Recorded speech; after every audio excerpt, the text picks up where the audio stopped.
कुंभ मेला। तो इस बार महाकुंभ पड़ रहा है जो कि प्रयागराज में 13 जनवरी से 26 फरवरी 2025 तक लगने वाला है। ये बात तो लगभग सभी लोग जानते हैं, पर इस वीडियो में मैं आपको कुंभ के इतिहास के बारे में बतलाऊंगा कि कुंभ आखिर है क्या और कुंभ मेला क्या चीज है और इसका क्या महत्व है। तो इसलिए इस वीडियो को पूरा जरूर देखें और चैनल को सब्सक्राइब करके सनातन धर्म कोश से जुड़ें। तो चलिए वीडियो को शुरू करते हैं।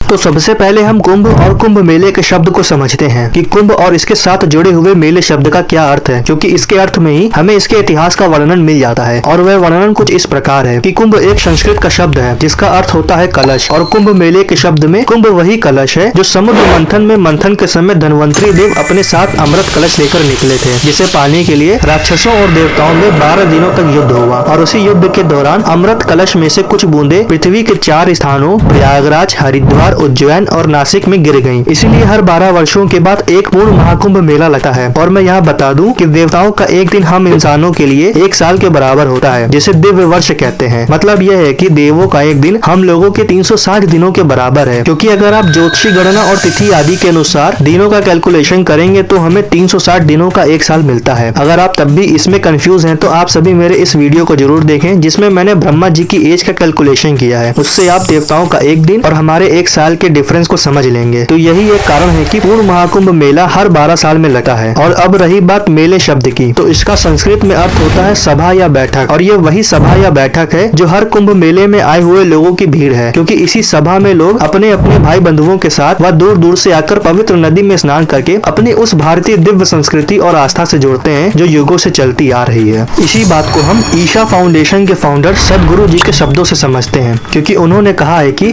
भारतीय संस्कृति इस धरती पर सबसे जटिल और रंग बिरंगी संस्कृति है। अगर आप गौर से देखें तो पाएंगे कि हर 50 से 100 किलोमीटर पर लोगों के जीने का तरीका ही बदल जाता है। पर एक स्थान ऐसा भी है जहां इस जटिल संस्कृति को आप वाकई बहुत करीब से देख सकते हैं, और वह स्थान कुंभ मेला है। अब तक आप कुंभ का इतिहास व कुंभ और मेले के शब्द के बीच के अंतर और अर्थ को समझ चुके होंगे। और अब हम महाकुंभ मेले को समझते हैं कि ये कैसे आयोजित होता है। तो महाकुंभ हम भारतीयों का धार्मिक त्योहार है जो 4 पवित्र नदियों के किनारे आयोजित किया जाता है, जैसे हरिद्वार में गंगा नदी पर, उज्जैन में शिप्रा नदी पर, नासिक में गोदावरी और प्रयागराज में 3 पवित्र नदियां गंगा, यमुना और लुप्त सरस्वती, जिसे त्रिवेणी संगम कहते हैं, पर होता है। इनमें हर एक स्थान का उत्सव सूर्य, चंद्रमा और बृहस्पति की ज्योतिषीय स्थितियों के एक विशेष सेट पर आधारित होता है, जो कुछ इस तरह से होता है कि जब बृहस्पति कुंभ राशि में तथा सूर्य मेष राशि में प्रवेश के साथ जुड़ा होता है, तब हरिद्वार में गंगा के तट पर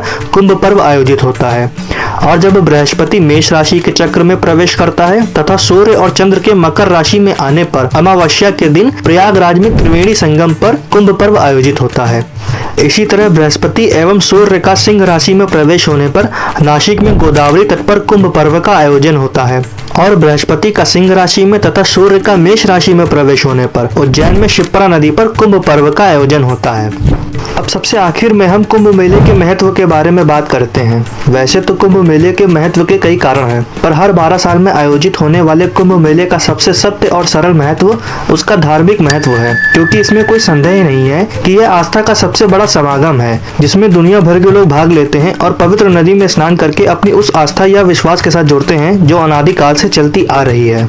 तो इस वीडियो में बस इतना ही। मैं उम्मीद करता हूँ कि आपको ये वीडियो अच्छा लगा होगा, और साथ ही इस वीडियो से आपको कुंभ मेले के बारे में कुछ जानने को मिला होगा। और साथ में ही मैं ये अनुरोध करता हूँ कि अगर आप महाभारत देखना चाहते हैं तो मेरे इन वीडियो से जुड़ें, क्योंकि मैं महाभारत की सीरीज बना रहा हूँ, इसीलिए आप उसे भी जरूर देखें। तब तक के लिए जय श्री राम।